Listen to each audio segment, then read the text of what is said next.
আজকে আমরা দুটো মডেল ভার্ব নিয়ে আলোচনা করব। তার মধ্যে একটা হচ্ছে হ্যাভ টু আর একটা হচ্ছে মাস্ট। হ্যাভ টুর তিনটা ফর্ম আছে।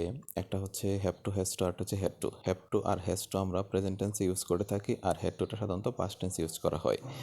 এবং এই দুইটা ইউজ করা হয় কোনো কিছু বাধ্যবাধকতা অথবা কর্তব্য বোঝালে। ইংলিশে আমরা বলতে পারি এক্সটার্নাল অব্লিগেশন, মানে বাহ্যিক কোনো বাধ্যবাধকতা বোঝাতে আমরা এই হ্যাভ টু, হ্যাজ টু আর হ্যাড টু ইউজ করে থাকি আউটসাইড কোনো একটা রিজন। এক্সাম্পল হিসাবে যদি আমরা বলতে যাই, I have to go to school, we have to wear uniforms, এরকম।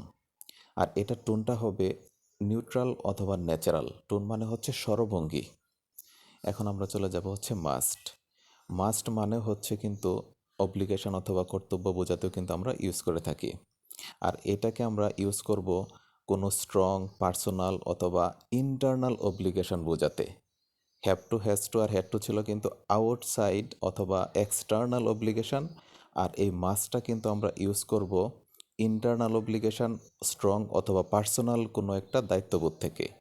নিজের কোনো কারণে কোনো কিছু করা প্রয়োজন, এরকম অর্থে আমরা মাসটাকে ইউজ করে থাকব। That means when you feel something is important. Example যদি আমরা বলতে যাই, তাহলে আমরা বলতে পারি I must finish my homework, I must obey my parents. আর এটার টোনটা হবে স্ট্রং, স্ট্রিক্ট এবং ইমোশনাল। এই দুইটাকে যদি আমরা নেগেটিভে কনভার্ট করতে চাই, তাহলে এরকম দাঁড়ায়। মাস্ট নট ইউজ করা হয় প্রোহাইবিশন, মানে নিষেধ অর্থে। You must not smoke here, এটা একটু আলাদা। You must not smoke here prohibition হিসাবে আমরা ইউজ করে থাকি। আবার হ্যাভটুকে যদি আমরা নেগেটিভ করতে যাই, তাহলে আমাকে দিতে হবে ডোন্ট হ্যাভ টু ইউজ করতে হবে।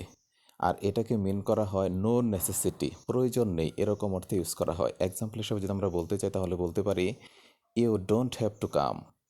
আজ এ পর্যন্ত।